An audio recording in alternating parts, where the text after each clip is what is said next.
ये कहानी है उन दिनों की जब भारत देश में अंग्रेजों का एक तरफा राज था और इस राज में अंग्रेज मासूम आदिवासियों को कमजोर समझकर उन पर अत्याचार कर रहे थे। कोई भी आदिवासी समाज का शख्स अंग्रेजों के विरुद्ध जाने को तैयार नहीं था। सब अत्याचार सह रहे थे, लेकिन आवाज उठाने वाला कोई नहीं था। हिंदुस्तान के कमजोर जनता की कमजोरी का फायदा उठाने वाले अंग्रेज अब अपने बल से आतंक का माहौल बना रहे थे। आदिवासियों की जमीनें हड़पी जा रही थी, अधिकार छीना जा रहा था। अपने ही देश, अपने ही गाँव में आदिवासी समाज अब सर झुका के जी रहा था और कमजोर आदिवासियों पर अत्याचार करने वाले अंग्रेज अब खुद को महाबलीशाली समझ रहे थे, क्योंकि वो जानते थे कि अब जो भी उनके विरुद्ध जाएगा वो 100% मारा जाएगा। अपने ताकत के घमंड में चकनाचूर अंग्रेज भूल गए थे कि इस बीच उनका सामना एक ऐसे इंसान से होने वाला था जिसे जीने मरने का कोई खौफ नहीं था, जो उठ खड़ा हुआ था अपनी तीर और कमान लेकर अंग्रेजों के विरुद्ध, और नाम था बिरसा मुंडा।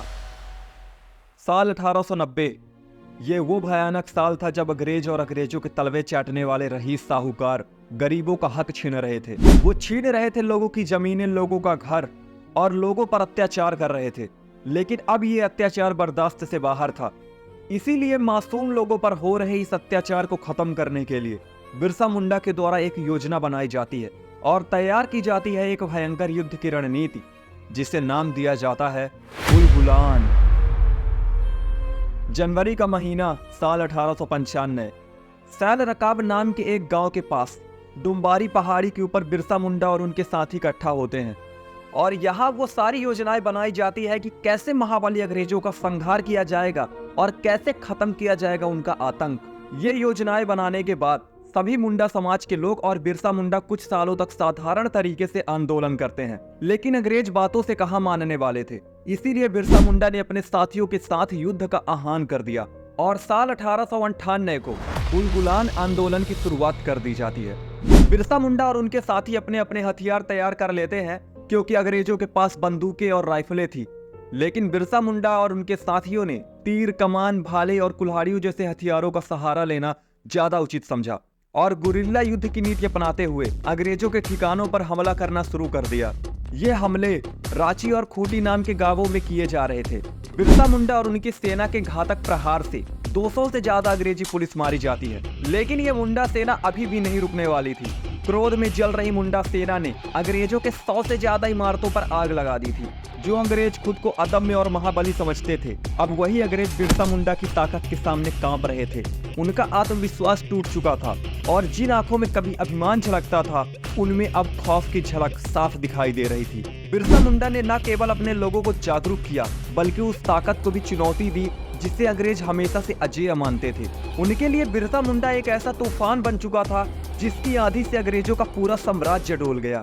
इसके बाद अंग्रेज अधिकारी कमिश्नर एफ फोबर्स और डिप्टी कमिश्नर एच.सी. स्ट्रेटफील्ड इस विद्रोह की आग को बुझाने के लिए खौफ से भरे सेनाओं के साथ आगे बढ़े, लेकिन मौत से बेखौफ बिरसा मुंडा और उनकी मुंडा सेना किसी भी हाल में पीछे हटने को तैयार नहीं थे। वो अंग्रेजों के हर बार का पलटवार कर रहे थे। हर कदम पर ब्रिटिश सैनिकों के हौसले पस्त हो रहे थे और जहां भी उनकी नजर जाती उन्हें केवल विद्रोह की ज्वाला और बिरसा मुंडा की दहाड़ सुनाई दे रही थी। बिरसा मुंडा का यह उलगुलान अंग्रेजों के लिए मौत की घंटी साबित हो रहा था और इस उलगुलान से अंग्रेज बुरी तरह कांप रहे थे। अब ये लड़ाई जीतना अंग्रेजों के बस में नहीं था, इसीलिए अंग्रेजों ने छल का रास्ता चुना और बिरसा मुंडा की गिरफ्तारी के लिए 500 रुपए का एक बड़ा इनाम रखा, जो आज के टाइम पे करीब 60 लाख से भी ज्यादा था, क्योंकि वो जानते थे कि गांव के लोगों को लालच देकर बिरसा मुंडा के ठिकाने का पता लगाया जा सकता है। और हुआ भी ठीक वैसा ही। धन के लालच में गांव के एक व्यक्ति ने बिरसा मुंडा का पता अंग्रेजों को बता दिया और इस विश्वासघात ने मुंडा सेना के लिए मौत का दरवाजा खोल दिया। ब्रिटिश सेना डुबरी हिल पर जा पहुंची, जहां मुंडा योद्धा अपनी अगली रणनीति बना रहे थे। अंग्रेज पहाड़ी पर पहुंचते ही बिना किसी चेतावनी के मुंडा सेना पर गोलीबारी शुरू कर देते हैं, जैसे जलियांवाले बाग में की गई थी। पहाड़ी में हर तरफ गोलियों की बौछार और चीखें गूंजने लगी थी और कुछ ही देर में पूरी पहाड़ी लाशों से भर गई थी। इसके बाद भी अत्याचारी अंग्रेज नहीं रुके और लाशों को पहाड़ी से नीचे फेंकने लगे और कुछ घायल मुंडा सेना को जिंदा दफना दिया जाता है। इस नरसंहार के बाद डुबरी हिल सिर्फ एक पहाड़ी नहीं, बल्कि एक खौफनाक कब्रिस्तान बन चुकी थी। अब इस नरसंहार के बाद अंग्रेजों द्वारा 25 मार्च साल 1900 को एक रिपोर्ट जारी की जाती है जिसमें स्टेट्समैन ने बताया कि डुम्बारी पहाड़ी पर हुए नरसंहार में 400 से अधिक मुंडाओं की जान गई। लेकिन ब्रिटिश प्रशासन ने इस भयानक सच्चाई को दबाने का प्रयास किया और झूठा दावा किया कि डुम्बारी पहाड़ी पर जो नरसंहार हुआ था उसमें सिर्फ 11 लोग मारे गए थे और 9 घायल हुए थे। बड़ी ही चतुराई के साथ अंग्रेजी सरकार इस घटना को छुपा लेती है। बिरसा मुंडा इस गोलीबारी में किसी तरह बच गए थे, लेकिन इस भयानक नरसंहार के बाद बिरसा मुंडा के साथ चलने वालों का विश्वास टूट गया। लेकिन बिरसा मुंडा ने हार नहीं मानी। अंग्रेजों से लगातार बचते हुए उन्होंने अपने आंदोलन को जारी रखा और आदिवासियों को उनके अधिकारों के लिए जागरूक करते रहे।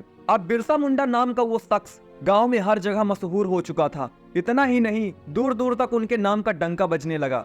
लेकिन बिरसा मुंडा की बढ़ती लोकप्रियता और अंग्रेजों के खिलाफ उनकी बगावत अंग्रेजों को लगातार परेशान कर रही थी। अब अंग्रेजों ने फिर से बिरसा मुंडा को पकड़ने के लिए अपने जाल बिछाए और 3 मार्च साल 1900 को बिरसा मुंडा को पकड़ लिया, जिसमें उनके 400 से अधिक साथी भी शामिल थे।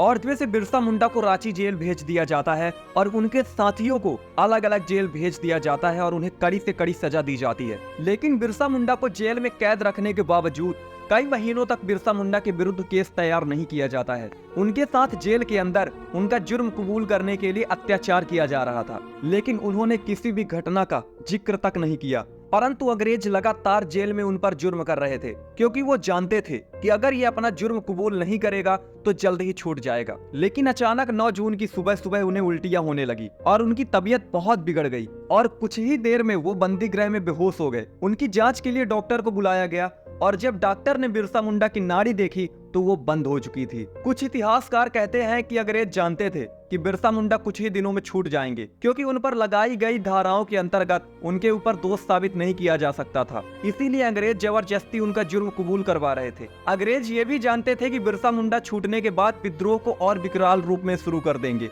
जो अंग्रेजों के लिए और ज्यादा घातक होगा। इसीलिए अपनी कायरता का परिचय देते हुए अंग्रेजों ने उनके दातून पानी में विषैला पदार्थ मिला दिया था, जिससे उनके पूरे शरीर में विष फैल गया और 9 जून को उनकी मौत हो गई। अंग्रेज जो खुद को महाबली महाताकतवर समझ रहे थे, जिनके पास हथियारों का खजाना था, जिनके पास खुद की सेना थी, उन्हें एक शख्स को मारने के लिए धोखे का सहारा लेना पड़ा और इस तरह बिना युद्ध किए अंग्रेजों ने एक महान योद्धा को धोखे से मार डाला, ताकि उनके साम्राज्य के खिलाफ उठने वाली आवाज हमेशा हमेशा के लिए खामोश हो जाए। आज भी बिरसा मुंडा का नाम आदिवासी समाज के लिए सिर्फ एक इतिहास नहीं, बल्कि एक आस्था, एक प्रेरणा है, एक सम्मान है। और हर जगह बिरसा मुंडा के मंदिर बने हुए हैं, भगवान की तरह उन्हें पूजा जाता है। उनके वीरता और उनके संघर्ष को याद कर हम सभी के दिलों में एक नई उम्मीद और ताकत जाग उठती है। तो दोस्तों, इस वीडियो को आप लाइक और कमेंट जरूर कर दीजिएगा। तो दोस्तों, अगर आपको वीडियो पसंद आई होगी तो प्लीज लाइक, कमेंट, सब्सक्राइब कर दीजिएगा। हम इसी तरह की बेहतरीन वीडियो लाते रहेंगे। तो आज के लिए बस इतना ही। हम मिलेंगे अगली वीडियो में, तब तक के लिए बाय बाय।